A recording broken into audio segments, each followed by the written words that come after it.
This time on the My Venture channel, we're going to take a look at this 2018 Toyota 4Runner that basically everything has been touched on it. It's a fantastic build. A lot of this he's done himself, and we're going to take you through it and take a look at just about everything that we can. Stay tuned. This is going to be great. Okay, this thing has got, like I said in the beginning, nothing has been untouched on this thing. So I just figured we'll start at the front and work our way back. And to start with the start, what year is the truck? What is it? Just tell me, a little bit about it. So what we're looking at here is a 2018 Toyota 4Runner, the TRD Pro version. And I've had it since I ordered it in 2017. It took 6 months to get. And I got it March of 2018. And you were saying that this color blue, which color blue is this? So this is called the Cavalry Blue, which is an amazing blue, by the way. And you said this is like one of 1,500 in the country, is what you were saying? Yeah, so Toyota says they only release either 1,500 to 2,000 of their year, the color year, and this happened to be the Cavalry Blue for 2018. So I think there's only like 15 to 2,000 of this color.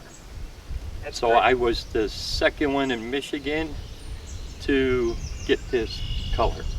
Yeah, this is an amazing blue. So let's move on. You've done a lot of this work yourself also, like what you were saying, and these are branch blockers is really kind of what they are. Yep. Branches will come over it, they'll go up over, and you can see he's got the rooftop tent. We'll get into that also. But as far as the bumper is concerned, what is it? How much of this did you add to it? And so this bumper is made by Southern Style Off-Road. This is their low pro bumper. It came basic, no holes in it. I cut holes and put rigid lights in it. It comes with access holes here, as you can see. I don't know if you can see this in the video. They're covered, and the reason I chose to cover those is that anybody that's been in mud or come up against the bank of a creek that you're trying to get up tends to fill in all of your holes. So I made the conscious choice of covering as many holes to keep the mud out. So that's why there is no holes. That's why there is no light bar. Just these sealed lights. now I see you got a winch in here that is totally hidden. You really can't hardly see it. So that is Warren's 10,000 pound winch behind there with geez, I forgot the name of there. What is it? Factor 55? Yeah, the Factor 55 Yeah. closed hitch with X-Bull's fair lead. I like that it's hidden too. That's really cool. Yeah, it's just kind of hidden away, and then a couple hard shackles up at the front. Perfect. We always need those just in case. And I'm not going to be able to get into the skid plates, but this thing has got all kinds of skid plates and everything on it too, and it's really cool. But you haven't done anything with the front end on this thing as far as lights and that sort of thing. As far as stock, and I love the way this thing looks. The front end. So of these are factories, but I did take and put Baja Design ambers in the front. Very extremely bright lights. I see you got the rigids up top too. And I also put rigids up here for ditch lights. Nice. And then you got the Safari snorkel on there. Got the Safari snorkel with a twist of my own. This cover was a custom cover made by me. And the reason I chose to do that is when you're in the heavy bush and trails, sticks and branches tend to go inside of the snorkel through the big honeycomb. And so they break off in there, they get, and it keeps all that stuff out of the snorkel. And it's working out pretty good for as far as that. Yeah, you've got a lot of time in.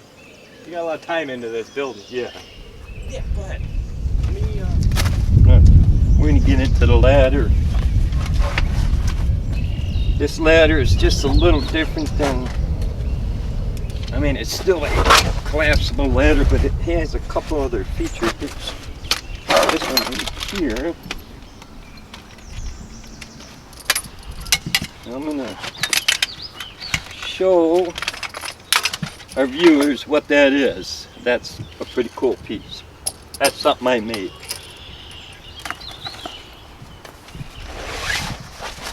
And that's the basic ladder.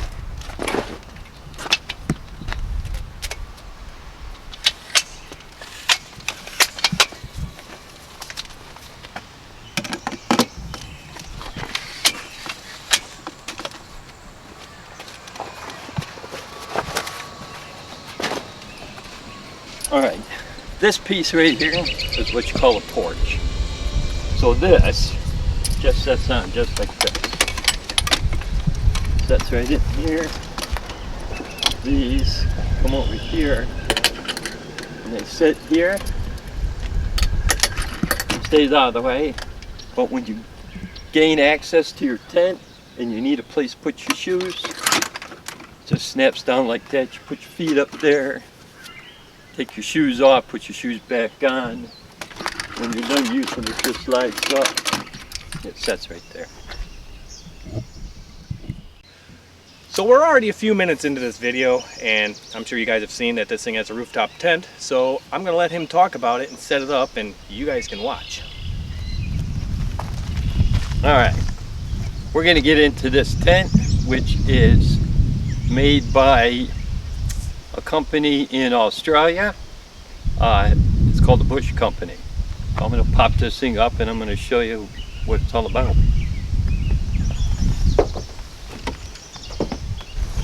Two latches.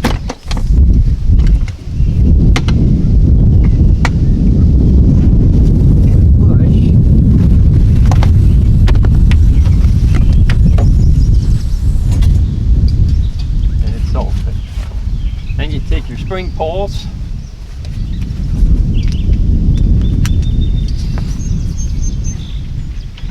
stuff them in here.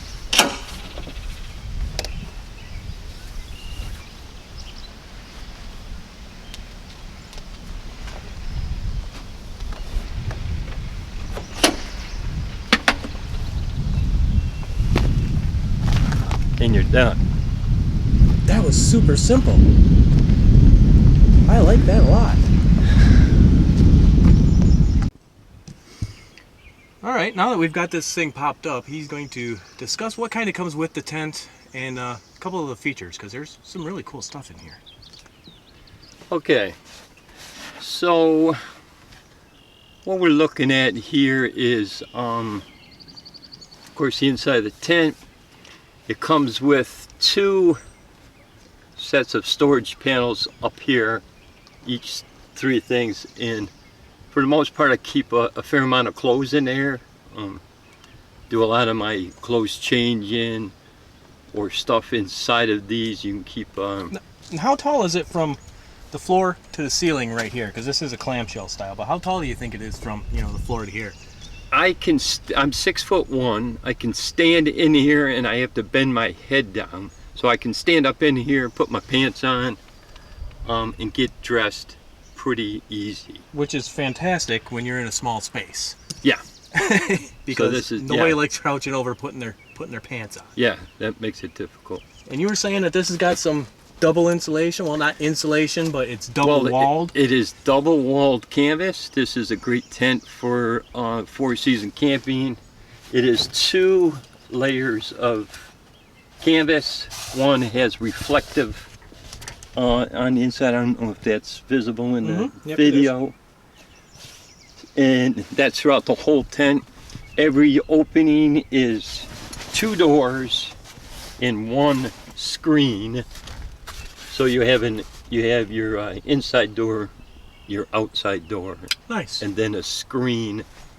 Yeah. And the nice part is they're opposite of each other, so if it's rainy, you can pull the bottom screen up and just have it halfway. Really? The door, and keep the rain out and still have a bunch of screen. The awning is big out back, so you can just about just put the screen up to keep the little critters out. And there is plenty of shade there. Yeah, you got plenty of shade off the back of this thing. We'll show that thing too. We got a lot. And there's plenty of power, so there is 2 power ports. They're rated at 50 amps, which is a huge amount, but there is and those are 12 volt D. Well, 12 volt. There is a USB port, a cigarette style lighter port, and an Anderson 50 amp port. oh, it's got an Anderson port too. Yeah. I probably never gonna never. pull 50 amps out of there, but you certainly, with the added on tables that I've made, you put your phones up here, your tablets, whatever, plug in and have plenty of power to charge, because it's got a his and a her port, as well as the tables that were built and designed by me to add convenience to living in this small quarters, which makes it a lot comfortable to function in here. No, this is this is the first rooftop tent I've seen actually open. Like I said, I'm not really a rooftop tent guy, Yeah. so I don't do a lot of research on them. But they're really nice.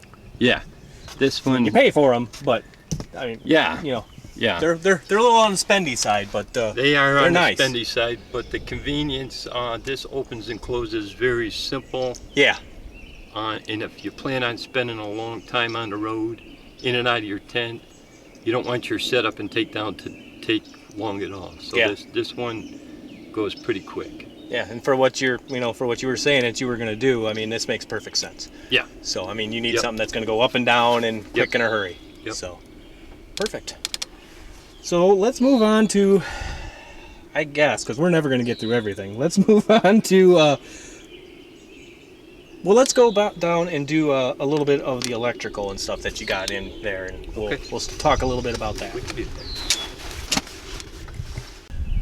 So we're now in the back of this, and he's taking a back seat out for room reasons, but he's got things that are strapped in here, and there's no bungee cords at all. And you want to talk about that a little bit?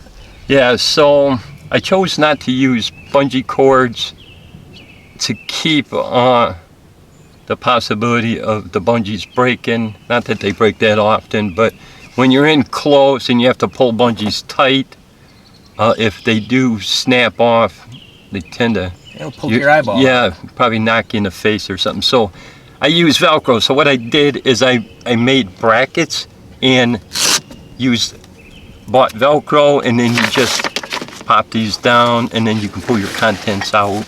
That's a great idea, because I'm looking for something like this, and I was thinking about how to figure out how to do some things, and Yeah, this and is a then- great idea. Velcro works. It's pretty strong industrial Velcro.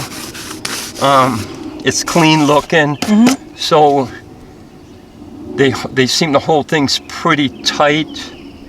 And surprisingly, with a lot of this stuff, you don't get very little rattle. I built everything in here to fit tight, so that not much moves. So while we're back here, I guess let's talk about, because you got some things back here, electrical wise. Okay. So let's go into that a little bit. Kind of go through and explain what you got. Okay. So what I have here is, this is my power station. This is 2 Battleborn batteries. They're lithium phosphate batteries by Battleborn. And you got one over there, one over here. Yep. They're being charged by Red Arcs.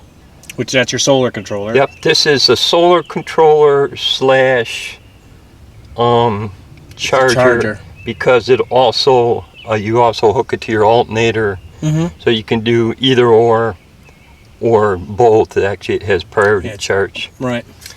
Then I made a power distribution center, so it's got 3 12-volt receptacles, as well as a USB port. You got 2 ports there, and then of course you got your display, and then a switch, and you can kill it all from here if I want to shut this whole power system. And then this is how you're getting your, if you need AC.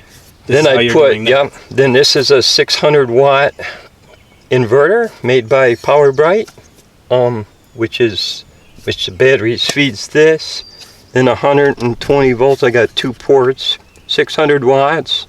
Seems to be pretty good for the stuff that I use. And then I have a 12 volt fuse box here for all my 12 volt accessories, such as this, and the refrigerator, well, all this stuff that's hooked to here. Right. And some of it goes up to the 10. So there is, so everything's kind of fused and protected. So, without, because we can go into this for days, just trying to explain. But so, do you have the Battleborn batteries? Are they separate, or are they all?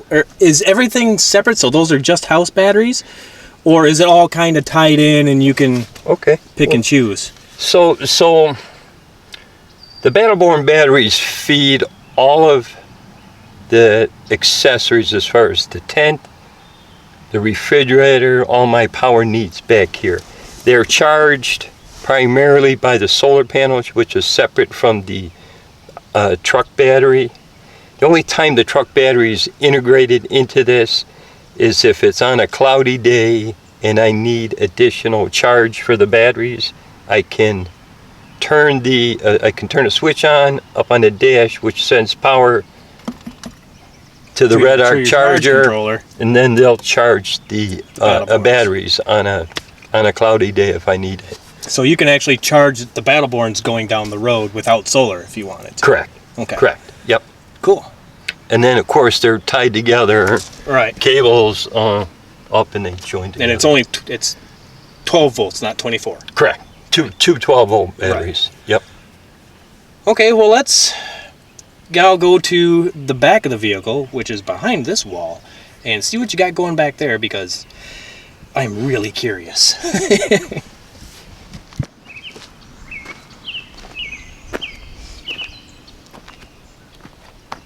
So, like I was saying, this truck nothing has been untouched.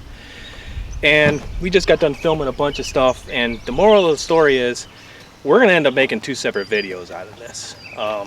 This in itself is something and needs to be a video by itself. There is so much going on here that it needs its own video, and it warrants its own video. So the next time we're gonna go through it. So until next time, this is the My Venture channel. You guys take care, and we will see you guys on the next video.